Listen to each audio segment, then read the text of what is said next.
Hello, and welcome back to another episode of Unblocking the Chain. I'm your host, Ash Cooper, and today we're diving into some pressing topics with two very special guests. Joining us today is Michael Critter Prendiville. G'day Coops and g'day listeners. I'm very excited to be here. Excited like when you go to a Chinese restaurant and you get a succulent Chinese meal. Good to have you back, Michael. It's been too long. And Drew Bradford, Chairman of JellyC. Ash, thanks for having me back. It's good to be here. Well, let's move on with the two of the key minds in the industry and talk about JellyC and Trovio Asset Management. We'll also discuss the implications of digital assets in the wake of the recent political shifts and explore corporate strategies involving Bitcoin reserves. Let's jump in. Critter, can you give us a quick update where things are in regard to JellyC Asset Management and Trovio Asset Management? Coops, at the moment we're going through, identifying the efficiencies of both organisations.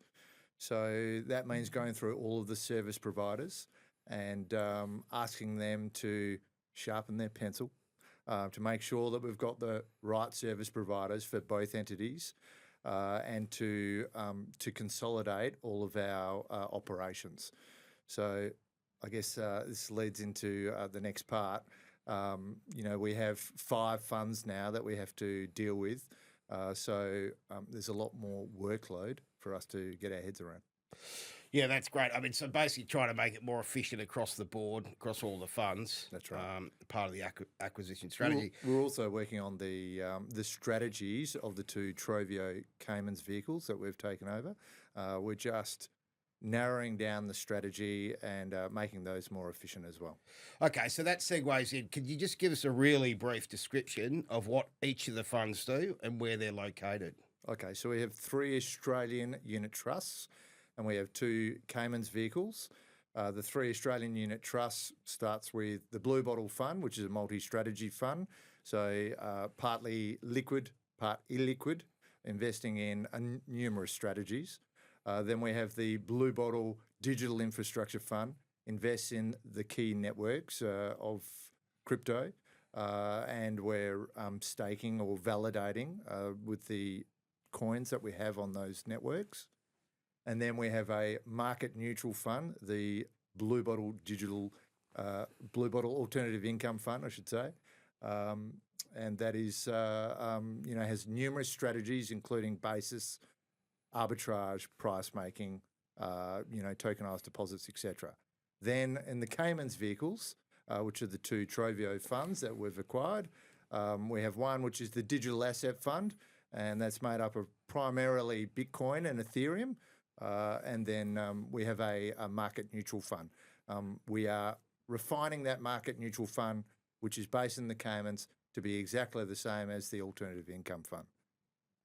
Yeah, so just to really summarise, it seems like 3 out of the 5 are, capital gain you're looking for, and 2 of them, one onshore, one offshore, is looking for income, uncorrelated income. That's right, Coops.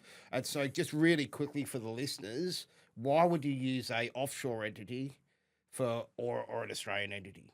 Okay, so there is really only one difference, and that is an offshore entity allows you to keep your gains on an annual basis in that entity. So you can compound the returns. Okay, so think of, let's say, the Digital Asset Fund. Let's say in your first year you make 50%. Okay, you can keep those gains in that fund. And then, for instance, let's say you invest $1 million to begin with. Now you've got 1.5 after the first year. Okay, then the returns on top of that parlay. Okay, in an Australian unit trust, those gains have to be paid out, or, for instance, the investor has to pay tax on those gains.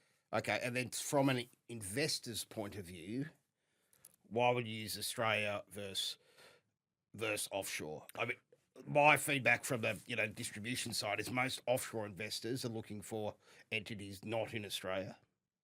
and most domestic people in Australia want Australian entities. Yeah, that's right. Okay, so Australian vehicles are familiar for Australians. They're used to having their tax statements sent to them on an annual basis and accounting for it on an annual basis. Okay, that doesn't mean that Australians can't invest in an offshore vehicle. There's no problems with that. There's been a bit of a stigma about investing in zero tax environments like the Cayman Islands and BVI, etc. But I can just reassure you that the Caymans is certainly a qualified and is a secure jurisdiction to invest in. So you've got people from all around the world investing in Cayman's vehicles. So I'd have no hesitation in recommending Australians to invest in those vehicles if they thought that was fit for purpose. Yeah, okay, that's great. So basically giving options to all different types of investors. That's right. Fantastic. Okay, that's a good update on JellyC and Trovio. Probably the topic of the week is digital assets post the US election. Yes. President Trump-elect, obviously a lot of headlines, news stories. Can we let's talk about, the effect, potential forward for digital assets after the election and the team that he's putting together? Okay, so just flag a research piece that JellyC did the day before the election where we said if Trump gets in, it's going to race through the all-time highs, which at the time Bitcoin was sitting around 66, 67,000. So it was going to race through 74,500 and go to 100,000. Okay, and the premise of that expectation was based on three things. One, is Gary Gensler being removed from office. Two, a Bitcoin reserve. And three, a Bitcoin or a tech/crypto panel being set up. Okay, which can advance, the legislation and the regulation in the US. Now that we've raced through the all-time highs and we're sitting up around, I think it's 92,500 today, testing the highs last night. Now that we're up there, it depends on the follow-through of Donald Trump and the Republicans and whether they actually satisfy those expectations, what we had pre-election. Okay, so we can talk about that. So let's go to Gary Gensler for a moment. He's still in office. He's been sued by 18 attorney generals in states in the US. And not just him, but the 5 SEC commissioners. There is huge pressure being put on him. Okay, so he has indicated that there might be something coming, but it's not definitive at this point. So that's something. If he resigns, crypto will get another injection. What it means is that the regulation by enforcement will disappear, okay, and there'll be someone crypto-friendly who goes in to take his spot. Okay, so that's the first point. Second point is a Bitcoin reserve. Okay, Senator Lummis has Lummis has in July she put forth a Bitcoin bill. And that was to the tune of retaining all of the Bitcoin that the US has confiscated, over 200,000 Bitcoin, sending it to Treasury and not allowing that to be sold. But on top of that, buying up to 200,000 Bitcoin per year for the next 5 years. 4 years, okay, to get to 1 million. So that is the Bitcoin bill. Where are we with that? On poly markets, we're sitting around 30% chance of that going through. There's been, Michael Saylor, the Pomp came out last night saying there's a reasonable expectation that Donald Trump will do something on that front. So I think we'll talk a bit more about that later on in the podcast. And finally, you've got a crypto panel. So we are looking at the likes of the Doge panel, which is the Department of Government Efficiency, and has selected Elon Musk and your mate, Vivek Ramaswamy. to head up the panel. So you've got a very pro-tech / Bitcoin / crypto panel there. We're expecting, of course, that they'll be able to, find efficiencies. A minimum of what we would expect would be 500 billion off the deficit per annum. But that particular panel will also be very pro-crypto. Yeah, it's an interesting one. I don't want to play devil advocate, but let's think about some balance here potentially. Drew, over to you. Like, the whole market's talking about this, right? A great, very tech-forward panel, Doge. I'm not sure that's, potentially deflationary anyway. It's probably inflationary. How much of this do you think's priced in? Because obviously positions have been put on post the results. It's still a president-elect. We've got months and, the incumbents are still there. I actually think very, very little is priced in. And the reason I say that, even though Bitcoin has gone up $35,000 in the last week, 40% in the last couple of weeks, in that if you think about if the US takes on Bitcoin as a strategic reserve by buying a total of 1 million coins, that's 5% of the supply. Other central banks around the world will do the same. And as we move into a digital age in many, many things, for me, it'll be moving into a digital age around what is seen as a reserve. Now, historically, there have been many currencies that have been the world's reserve currency. The US dollar is now. There was a time when it was the Dutch guilder. There was a time when it was the English pound. They all go through waves, and people have stood back and bought gold as being that reserve that's non-inflationary. Even though we do dig up more gold, it's seen as having a very low inflation rate. If the US and the Fed and Treasury switch to having Bitcoin as their reserve, and that leads other banks, central banks around the world to do exactly the same thing, then Bitcoin starts to look more like gold. Now, there's $20 trillion of gold in the world at the moment at $2,700 an ounce, where it is now, and Bitcoin's $1.7 trillion. So that if you think the world is swapping, as we've gone from analog to digital in so many other things in our lives, if the world central banks switch gold to Bitcoin, then Bitcoin as a starting point, as a reserve, will trend towards 20 trillion as its market cap.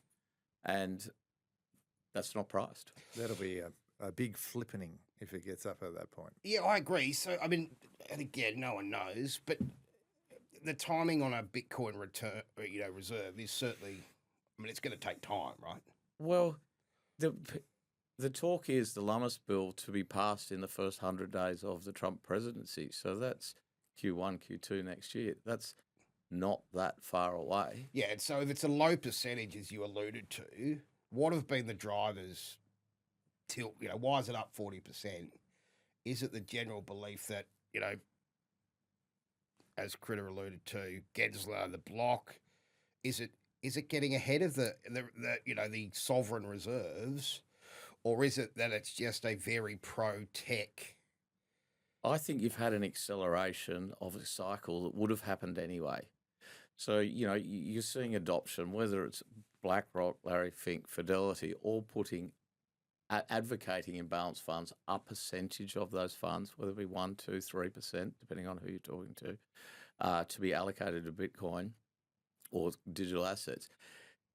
With the Trump administration, you're going to see a massive acceleration in that adoption, and that will happen globally. And there is regulation around digital assets happening in the UK, it's happening in Europe, it's happening across Asia. It will eventually happen in Australia. It's sitting with Treasury at the moment. We will get a natural adoption, and I think the Trump presidency has massively accelerated something that would have happened anyway. So I think that's the 40%. It's happening now. But that was going to happen without the Bitcoin strategic reserve. I think the strategic reserve is a massive, massive game changer. And if you look, Trump's the kind of guy that wants to go down in history of being the digital version of making the Louisiana purchase. You think presidents have gone down? The guys that bought Alaska, the guys that bought Louisiana off the French.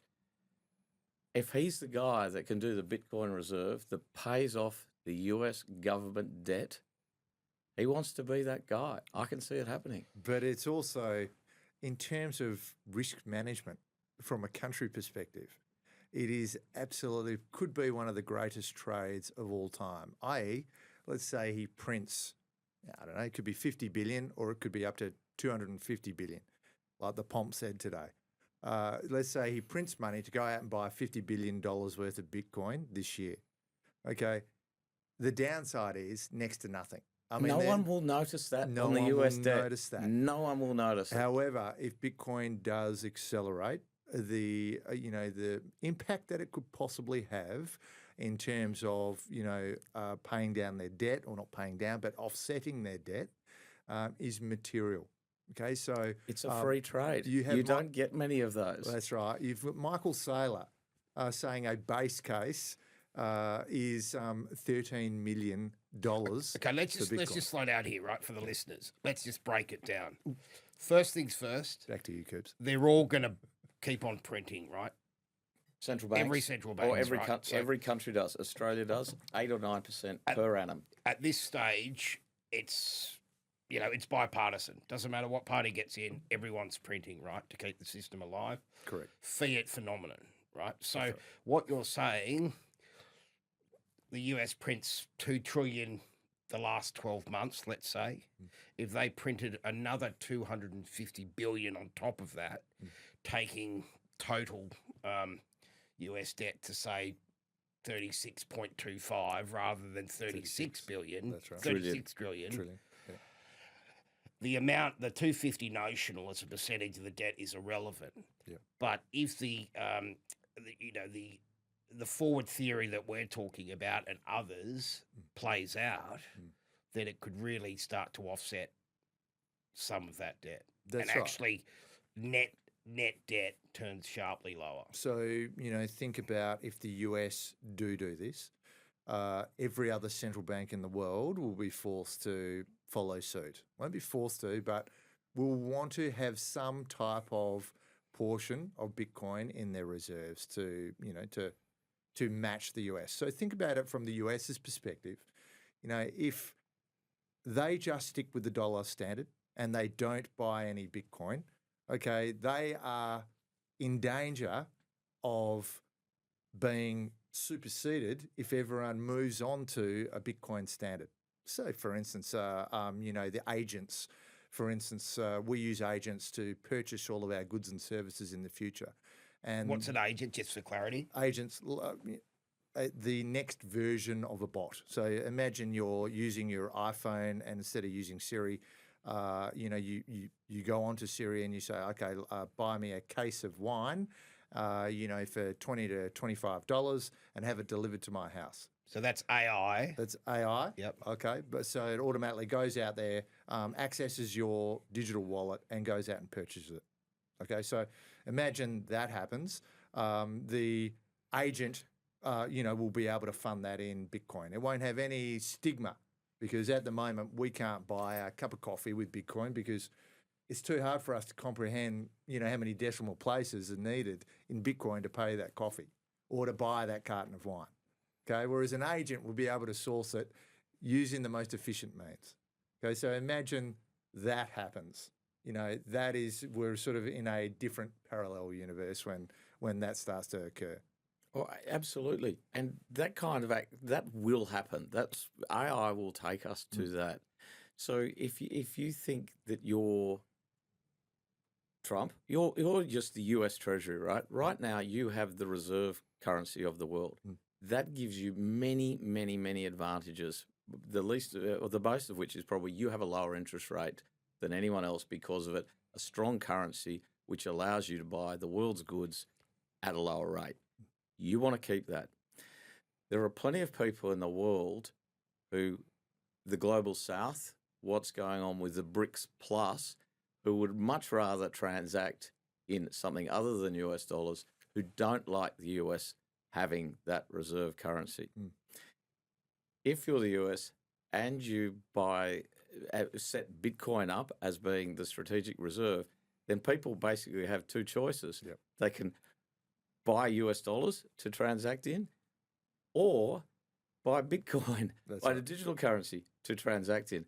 Either way, if you're in the US, you're a winner if you've got the Bitcoin strategic reserve. And that's exactly what I was trying to get to.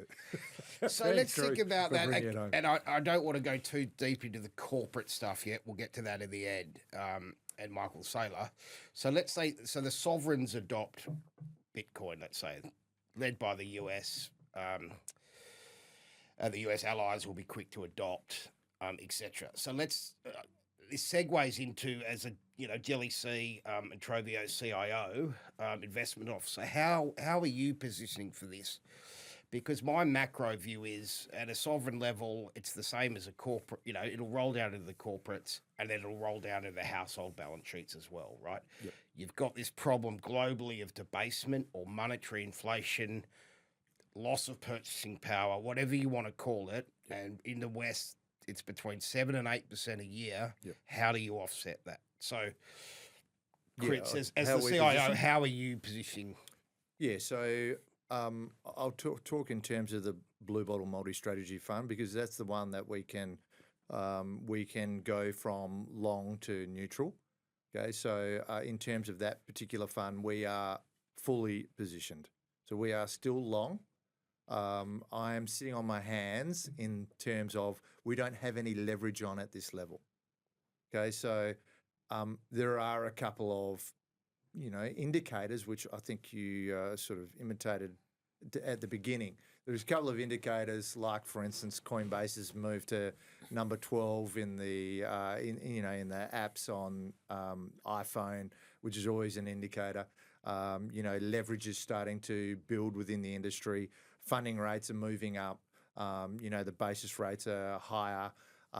You've got the meme coins running. Bonk.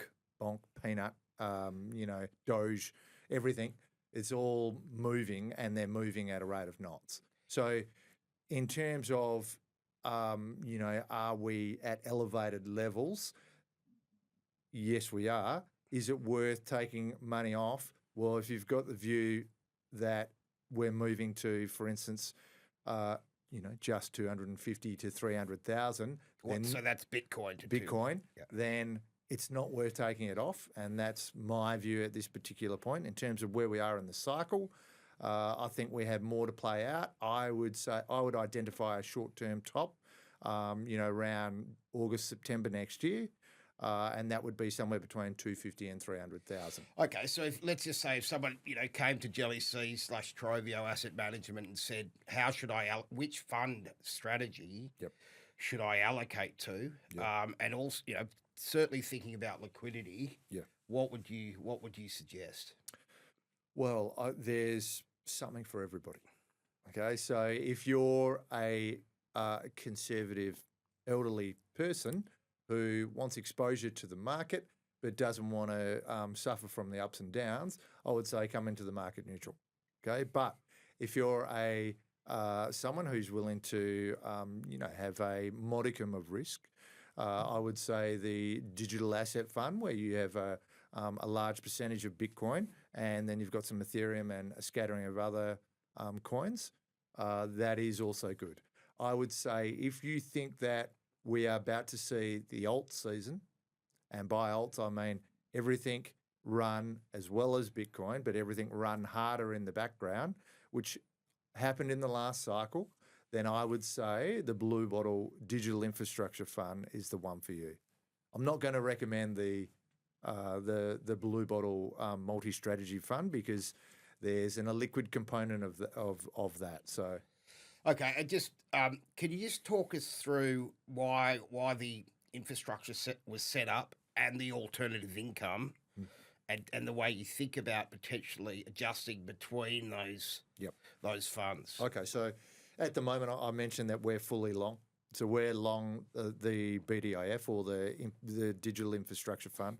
We are also long the Digital Asset Fund. Okay, we believe that there's still more to run in the cycle.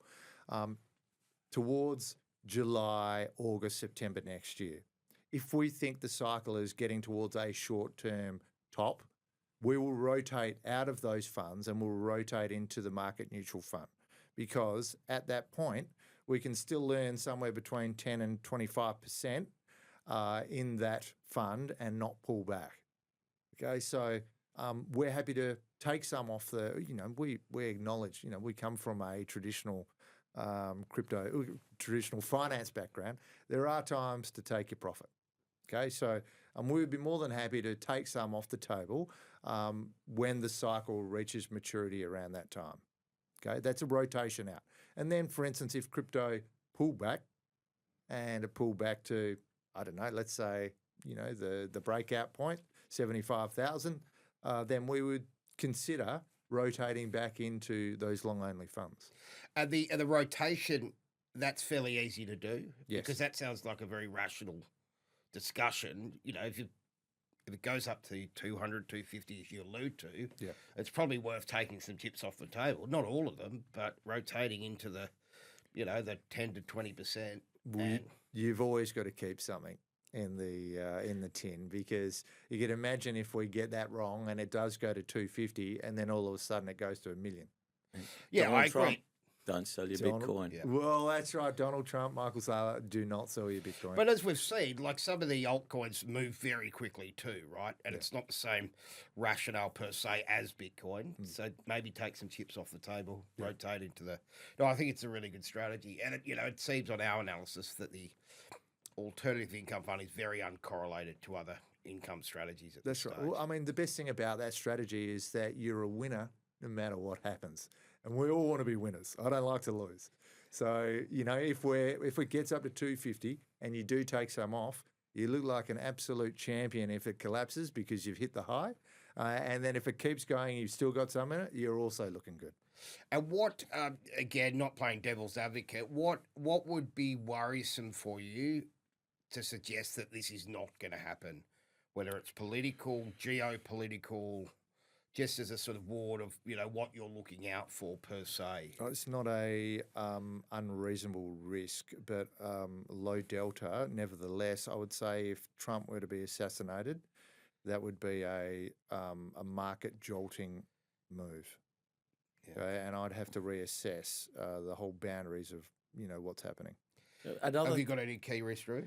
The key risks to this sector not performing is that governments around the world get their debt under control and they stop issuing currency and debasing what's going on. That is a risk. They could get deficits in order and control their spending. Only via productivity, I would have thought. And so on that point, so if productivity goes through the roof, what's going to be the next thing that takes us through the roof there? Is it quantum? Is it robotics? Well, I don't AI, know. whatever. AI, But yeah. I can't see that happening. It'd be like going back to the gold standard, and I just don't see that happening. But it is a risk. Yeah, what percentage would you say that the debt is getting cut in the next 3 years? 0. Yeah, so, and obviously, the morning, we woke up this morning that some of the Ukrainian missiles had gone into Russia. I mean, clearly that's not a It's not a good outcome. That's not a good outcome, right? Now, it seems to have somewhat settled whatever that means, but, like nuclear weapons in two countries is not. Well, look, if there's one thing that I hope Trump does out of all the things, it's not it's stop that war within one day, which is what he said he'd do once he becomes president. That would be a good outcome for the world. And I don't know enough about the period of president-elect, but it seems very strange that this is happening after a red clean sweep, or wave as they call it, and then this has been ordered. Like, it's not exactly a easy handover or whatever Biden said, right? Yep. The opposite of that, one might say. Yeah, the opposite. Okay, so that's very interesting. So sovereigns looking at Bitcoin as a reserve, wholesale investors with us starting to get more and more interested. Wealth groups getting more and more interested for an exposure. So let's move on to the corporate balance sheets. and there's one example that is leading the news of the world at the moment. So, Drew, why don't you just give us a really high level of what MicroStrategy slash Michael Saylor's doing, and then we'll dig into the weeds. Well, MicroStrategy as a business made a decision a number of years ago in 2020 to adopt Bitcoin as their main strategic asset. Now, all corporations have a treasury. They generally hold their sovereign government bonds, or if they're multinational, a portfolio of government bonds to be in the center. MicroStrategy bought Bitcoin to have it as their treasury asset. As they've gone through that strategy and developed it, they found that they had this opportunity because Bitcoin trades at anywhere between 60 and on a busy day, 100 vol, but 60 to 80 vol asset. So what Michael Saylor realized he could do is that he could issue convertible notes at a very, very low interest rate at 1%, and you can convert those notes into MicroStrategy stock over 5 years. So you're effectively earning 1% on your money and holding a 5-year call option on MicroStrategy. MicroStrategy is taking that money and buying Bitcoin with it. So you're getting a 5-year option effectively on Bitcoin, and you're earning 1%. So you're earning some money. So there's clearly a lot of people who are very happy to take on that trade. And MicroStrategy have been very transparent about exactly what they're doing.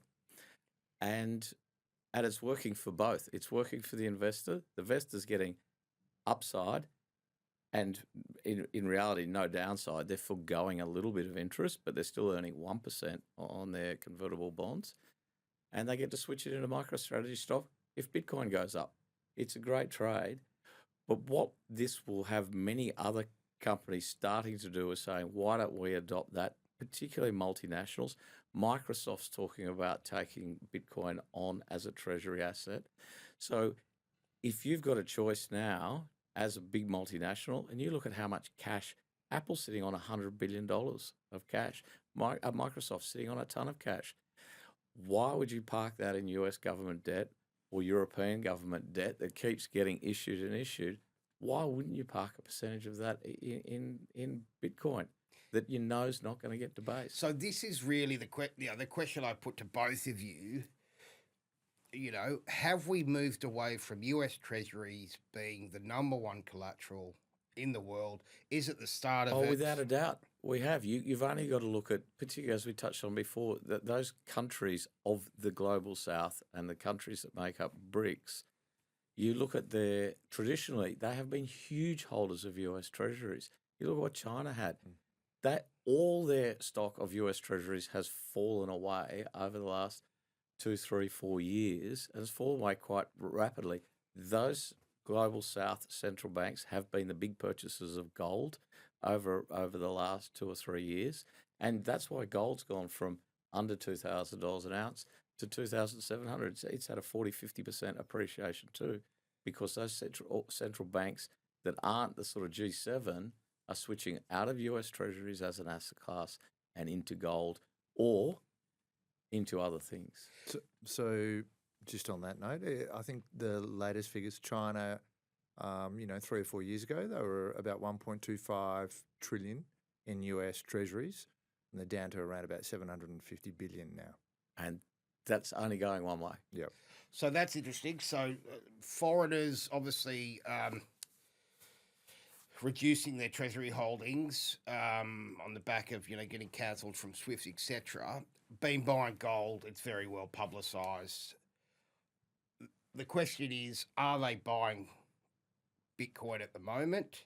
What is the catalyst to go from potentially balance the non-US Treasury, gold and Bitcoin? Because, we had a discussion last night and last week. I think the gold and Bitcoin communities are coming at the same problem, just using, different utilities. Do the sovereigns, that don't want the treasuries, are they going into Bitcoin at the moment? What is the catalyst to go into Bitcoin? Some are. So you've got to look at take Norway? the Norwegian Petroleum Fund. They are a big investor in the Bitcoin space, including MicroStrategy. Argentina, for the reasons, if you look at the Argentinian peso, what's happened there, you'd understand why the Argentinians are going into Bitcoin and reserve. There's other countries, El Salvador, but you've got both spectrums. You've got countries that have had traditionally a lot of currency weakness, so they need a strong asset to hold. El Salvador, Argentina, Turkey is another one. But you've also got countries like Norway who are saying it makes sense for us because we've got natural resources on our balance sheet. They've got gallons and gallons of it under the North Sea, so they have got natural. So it makes sense for them to have a digital reserve. So you'll see people broadening out into this space. I don't think the central banks have entered the market yet. Yeah, The pension funds have, like the national pension funds, but not the, in a scattering of countries, but not really the central bank. Yeah, so gold historically was about buying physical gold and storing it under your central bank, right? So self-sovereignty of gold. Then as logistics and loco problems became more expensive, you would leave it with a trusted counterparty in another country, Bank of England, JP Morgan in the US. Perth Mint. How important is the self-sovereignty, right? It sounds like the Norwegian fund is buying equities, not Bitcoin. They've still got the exposure. When does it become relevant for, self-sovereignty of Bitcoin?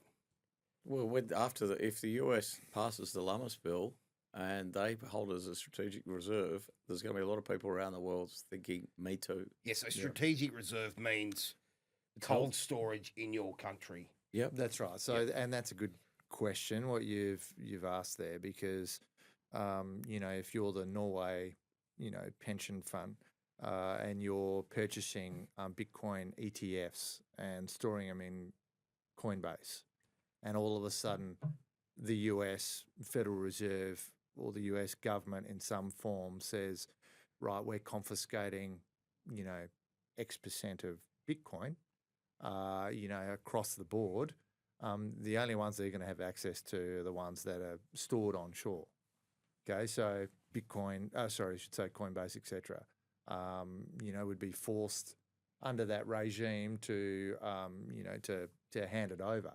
Whereas if they self-stored, in their own self-storage, could be Fireblocks, could be, any other type of custodial software, then they don't have that risk. I mean, it's not long ago that gold was confiscated by the US government in the US, right? Like physical gold. So it's not a zero delta. Yeah, it's a very, very low probability, but yeah, it's not zero. Not zero. That's right. So we don't think sovereigns, governments are self-custodying Bitcoin yet. Obviously monitoring closely. The US adopts, then other nations are very quick to follow. Is that what we're thinking? Yes, I think so. I don't think they'll be quick, because if you take our Reserve Bank and our Treasury, if they want to change what's in their portfolio, it's probably a 12-month process to actually pass that through. It'd probably have to go through Parliament. But I think Australia is an exceptional case, as we've been seeing, and it has been very slow to move in this sector. So you're right, it would take Australia a long time to move. Not to say that we're not making inroads in certain areas, but yeah, it would take some sort of effort for us to buy Bitcoin, through the RBA. And that's why the Norway fund, potentially the future fund in Australia, would maybe be a first adopter, whether it's synthetic or physical. The head of the future fund has just come out and said, "Why would you?" Yeah, again, but I think as Drew's alluded to, if the US adopted officially, I think thought processes change very quickly. The tipping point wouldn't be far away, where it just it'd be like the dominoes. There'll be a lot of fast followers. Yep. Yep. Okay, so just quickly back onto Michael Saylor. Very interesting, lots of focus. Why would I buy that stock? If you look at it versus the book value of the Bitcoin that the company holds on its balance sheet, it's trading at 2.5 to 3 times that value.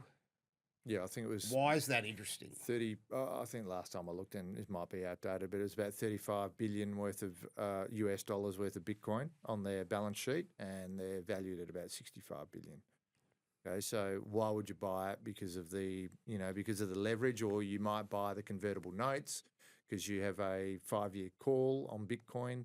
They would be the reasons I think that you would get in it. And I know there's a lot of people looking at it. And you can. There are some people that can't buy Bitcoin that can buy stocks. You can, if you've got MicroStrategy stock, you can. There's plenty of places you can use that as collateral, where you may not be able to use the Bitcoin as collateral or an ETF as collateral, but you can use MicroStrategy shares as collateral. So MicroStrategy is a company. It's not just one guy with a pile of Bitcoin, right? There is a whole company. They do other stuff. Yeah, they've got a strong cash flow, right? Whether it's carry, 400 or that's right. 500 million bucks of revenue from the existing business. So, paying the coupon's not a problem. Just to go on, they have a break even on their Bitcoin, although the last time I looked, it was around 49,000. Okay, their leverage is very small relative to the overall holdings. So they have indicated that they're going to do another 42 to 44 billion dollars worth of Bitcoin purchases.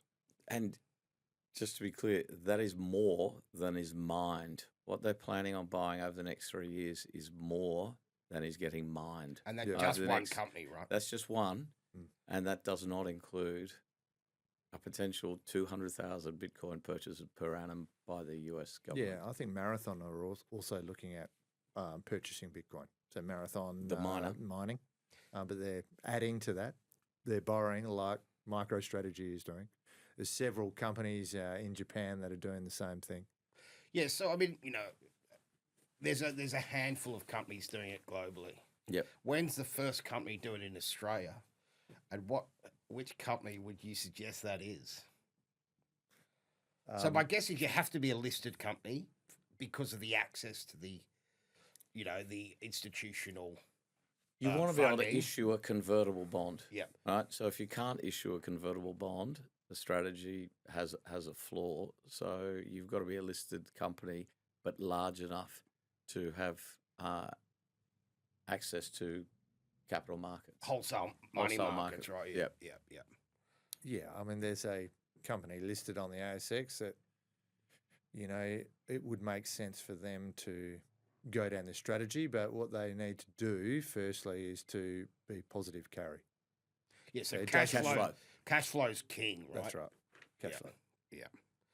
It's interesting. Because if they they borrow, they They've have got to to be pay able the to service coupon. that. They have to be able to service that debt, even if Bitcoin were to come off. They have to be able to service that debt. So, that's what it comes down to. Okay, so the MicroStrategy trade's been phenomenal. What's the risk to the trade? Well, the risk is a couple of fold. One, that it does that gap from actual underlying tangible assets to the value of the market cap of the company, that narrows. Right? So that could happen. It could narrow to being a 10% premium rather than a 100% premium. I reckon that's probably the largest risk. There is if you stand back and you say, well, Michael Saylor's a smart guy and he's selling MicroStrategy shares to buy Bitcoin. Why would I buy MicroStrategy coins? Why wouldn't I just follow exactly what he's doing and buy the Bitcoin myself? Right. So as people get that capability, as we said, not everyone and not every asset manager can buy Bitcoin. But I think as it gets more and more adoption, people will go that route and effectively do the MicroStrategy trade themselves, and that will also reduce that premium. I think it makes sense for every company to be considering it. MicroStrategy is actually doing a corporate day where he is running all of the companies that want to attend a conference. I think it's in May next year. He's doing it where he's explaining the strategy and exactly how he does the convertible notes, how he returns such a high yield, etc. Okay, so even if you're not going to do it to the extent that he is doing it and MicroStrategy, you can be doing it for a small fraction of your balance sheet, to offset, what is effectively a devaluing of the dollar. Yeah, there was a headline this morning. I think MicroAustralia, Michael Saylor was having a meeting with Microsoft about how it works. That's not a green light that it's happening, but I think inquiry, particularly with massive balance sheets and enormous cash flow, right? Just the cash that's sitting on Apple's, Microsoft's, all those big tech companies are And all cash flow, right? they've got this huge cash flow, and they're sitting on mountains of cash. Yeah. And the only other thing I think about, if MicroStrategy, if the cash flow stops for whatever reason, right? Like, they're a tech services business. If that was to stop, would be the. Yep. But if you're one of these companies that has massive cash flows, big balance sheets, it just seems even a very small percentage to start with. Yep. No, And Michael Saylor can never sell. You know that. yeah, The day he sells the first Bitcoin. Yeah. That's going to be a big price mover. That's right. big price mover. Any other general thoughts of the market or how JellyC Trovio's looking at things at the moment? And I think in terms of risk management, so this Bitcoin reserve, Senator Loomis, if that were to go through, there would be a quantum move in Bitcoin as the market adjusts for it. So it's not just the purchasing of the Bitcoin by what would be, potentially the US Federal Reserve, but it's the purchase by all the other central banks. Okay, so there would be a quantum move in Bitcoin in that instance. Okay, there is risk with this happening. And the reason I'm pointing it out now is to identify those risks.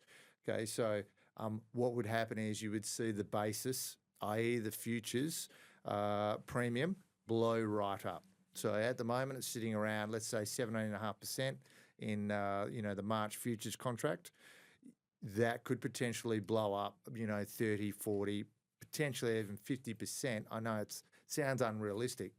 However, if it did, it would bring a lot of leveraged basis traders unstuck. so let's just break that down. So basis is Buying Bitcoin and selling the futures. So you buy Bitcoin cash and you sell the futures and you write and it that in. could be any tenor, multiple ways to do that. Traditional world, Web3 world, and essentially you're locking in a spread. Yeah, and you're writing it to maturity and you're capturing that yield. Okay, so that yielded roughly now, let's just use Bitcoin 3-month as an example. Yeah, so let's say, I can't remember off the top of my head, but let's just say Bitcoin's 92,500. The March 28 contract might be, 96,000. And percentage-wise? Let's say that's 7.5% per annum, that is. Yeah, per annum. So annualized 7.5, no leverage. No leverage. So you're buying Bitcoin, you're selling the futures. All you're doing is writing it in until the 28th of March, and then bang, you're doing it again, or you're doing something else with your money. Yeah, so annualized 17.5%. It seems like a very good yield.